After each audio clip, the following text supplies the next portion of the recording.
अस्सलाम वालेकुम। मेरा नाम मोहम्मद वकार अतीक है और मेरा ताल्लुक कनेक्ट रियल एस्टेट से है। हफ्ते के दिन अपने दोस्तों के यहाँ जाना हुआ, बेडोम कराची। जब मैं वहाँ गया तो मैंने पहले सोच लिया था कि मैं एज अ प्रॉपर्टी एजेंट या एज अ कंसल्टेंट वहाँ नहीं जाऊँगा।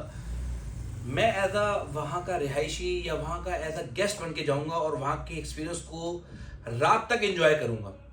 और यकीन करें, जो सोचा था अल्हम्दुलिल्लाह मैंने वैसे ही पाया।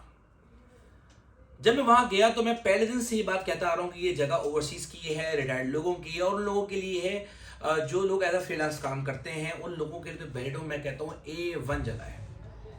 मैं जिनके पास एज अ गेस्ट गया, मेरे बचपन के दोस्त हैं, वो प्लॉट भी मैंने उनको दिला के दिया। उन्होंने मकान बनाया अली ब्लॉक में और पहले दिन से ही मैंने उनको फोकस पाया अपनी ज़िंदगी में। जिस दिन उसने प्लॉट लिया उसके पास 10 लाख डाल के 27 का प्लॉट लेने की भी गुंजाइश थी और वहीं पे कुछ 2-4 लाख रुपए डाल के प्रेसिडेंट 16 में, मुझे आज तक याद है कि प्रेसिडेंट 16 में भी प्लॉट मिल रहा था 250 गज का। उन्होंने उसको नहीं चुना, उन्होंने अली ब्लॉक को चुना क्योंकि उसकी जो कंस्ट्रक्शन कॉस्ट थी वो उनकी जेब को इजाज़त दे रही थी कि वो उस चीज़ को इन्वेस्ट कर सके वहाँ पर। ठीक है जी, अली ब्लॉक ले लिया, मकान बनाया। जिस दिन मकान बनाया, फिर दोबारा कहूँगा फोकस थे, 50 के करीब लोग थे उस वक्त अली ब्लॉक में। फौरन मकान बनते ही उन्होंने वहाँ रिहाइश कर ली। उनके पेरेंट्स वहाँ गए, उनका भाई गया, उनकी बहन गई और फिर उसके बाद वहीं से उनका जो बेटा भाई था वहाँ से शहर पढ़ने के लिए आ रहा था। और वो मैं कहता हूँ कि वही जो प्रॉब्लम आपको फेस करने को मिलती वही प्रॉब्लम उनको फेस करने को मिल रही थी। जब कल मुलाकात हुई तो मैंने पूछा, हाँ भाई क्या पोजीशन है पढ़ाई की, एजुकेशन की और मामला कैसे चल रहे हैं तुम लोग के? तो उन्होंने कहा A1, आपकी ज़िंदगी की हर ज़रूरत की चीज़ यहाँ पे मिल रही है। शहर साफ़ सुथरा है बिल्कुल।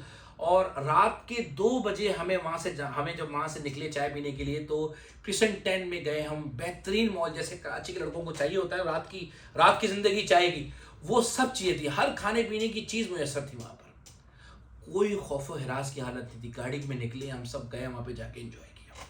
पुरसुकून माहौल था, बेहतरीन जिसे कहते हैं ना कि ज़िंदगी वहाँ पे वो एंजॉय करें। उन्होंने खुद बोला, मुझे बताया, एक भाई उसका तकरीबन 7 से 8 साल से जर्मनी में, एक भाई 8-9 साल से दमाम में है।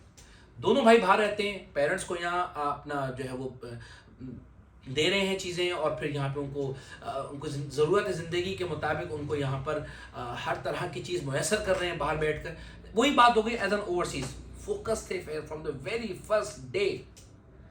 आज उनसे मैंने पूछा कि हाँ भाई कोई बड़ा मकान बनाओगे? उन्होंने कहा हमें एक कमरा चाहिए, 3 से 4 महीने के बाद आते हैं, 10 दिन यहाँ ठहरते हैं अपने घर वालों के साथ और एंजॉय करके चले जाते हैं।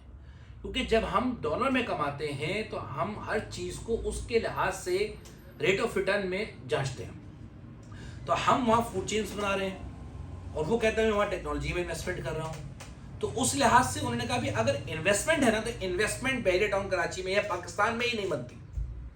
तो वो मैं ओवरसीज का जो फ्रेम ऑफ माइंड था ना जहन का, वो मैं पढ़ना शुरू मैंने कर दिया।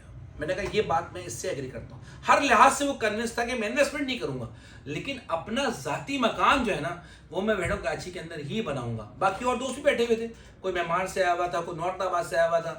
तो जब वो बातें होना शुरू हुई तो हर लिहाज से हर जगह के रेट भी खुलना शुरू हुए। तो जो इन्वेस्टमेंट हमें नॉर्थ आबाद के लिए चाहिए वो बेडरूम कराची के मुताबिक बहुत कम है, उसका क्वार्टर है।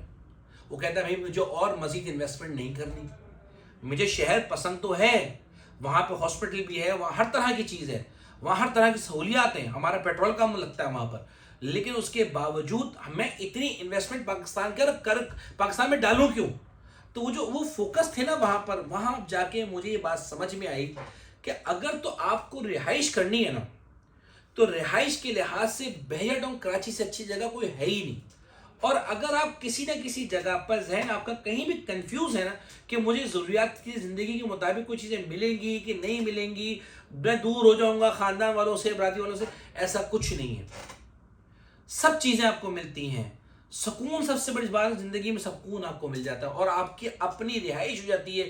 जो ज़िंदगी में आप किराए में रहते हो, आपने अपना घर नहीं देखा होता, वो ज़रूरत की चीज़ आपको मिल जाती है। फिर इसी तरह से मैंने ये बात वहाँ पाई कि जब हम वहाँ रह रहे थे, वहाँ बैठे हुए, तो जो हमारा माहौल था एयर पोल्यूशन के लिहाज से, साउंड पोल्यूशन के लिहाज से, वो भी बहुत बेहतर था। फिर उन्होंने मुझे बताया कि अली ब्लॉक में जब वो आए थे 50 के करीब लोग थे।